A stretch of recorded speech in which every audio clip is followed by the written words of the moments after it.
இந்தியாவிலேயே முன்மாதிரி மாநிலமாக குழந்தைகள் மற்றும் பெண்களுக்கு பல்வேறு நலத்திட்டங்களை புதுச்சேரி அரசு செயல்படுத்தி வருவதாக மகளிர் மற்றும் குழந்தைகள் மேம்பாட்டுத்துறை பொறுப்பு இயக்குனர் இளங்கோவன் பெருமிதம் தெரிவித்துள்ளார். புதுவை அரசு மகளிர் மற்றும் குழந்தைகள் மேம்பாட்டுத்துறை சார்பில் குழந்தைகள் தின விழா லாஸ்பேட்டையில் உள்ள நகராட்சி திருமண மண்டபத்தில் இன்று நடைபெற்றது. முத்தியால்பேட்டை குழந்தைகள் மேம்பாட்டு திட்ட அதிகாரி செல்வகுமார் தலைமையில் நடைபெற்ற விழாவில் வைத்தியநாதன் எம்எல்ஏவின் துணைவியார் ரமா வைத்தியநாதன், லாஸ்பேட்டை ஆரம்ப சுகாதார நிலையத்தின் முதன்மை மருத்துவ அதிகாரி டாக்டர் நளினி ஆகியோர் முன்னிலை வகித்தனர். விழாவில் சிறப்பு விருந்தினராக ஆதி திராவிடர் நலத்துறை இயக்குனரும் மகளிர் மற்றும் குழந்தைகள் மேம்பாட்டுத்துறை பொறுப்பு இயக்குனருமான இளங்கோவன் கலந்து கொண்டு பல்வேறு போட்டிகளில் பங்கேற்ற குழந்தைகள் மற்றும் அங்கன்வாடி ஆசிரியர்கள், பெற்றோர்களுக்கு பரிசுகள் வழங்கி பாராட்டினார்.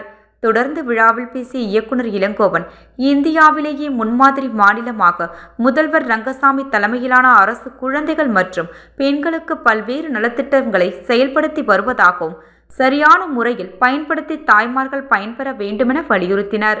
பெண் குழந்தை பிறந்தால் ரூபாய் 50,000 வைப்புத் தொகை, திருமண உதவித்தொகை, கலப்பு திருமண உதவித்தொகை, 2 பெண் குழந்தைகள் பிறந்தால் உதவித்தொகை மற்றும் தாய்மார்கள் கருவுற்றுதல் முதல் குழந்தை பிறப்பது வரை அங்கன்வாடி மூலம் சத்தான உணவு கண்காணிப்பு என பல்வேறு சேவைகளை வழங்கி வருவதாகவும் தெரிவித்தார். குழந்தைகளுக்கு 5 வயது வரை ஊட்டச்சத்து உள்ள உணவுகளை கொடுப்பதன் மூலம் அவர்கள் எந்த நோயின் பாதிப்பும் இன்றி ஆரோக்கியமான குழந்தைகள் வளர்வார்கள் என்றார். இந்த நிகழ்ச்சியில் மகளிர் மற்றும் குழந்தைகள் மேம்பாட்டுத்துறை அதிகாரிகள், அங்கன்வாடி ஆசிரியர்கள், ஊழியர்கள் மற்றும் பெற்றோர்கள் உட்பட பலர் கலந்து கொண்டனர்.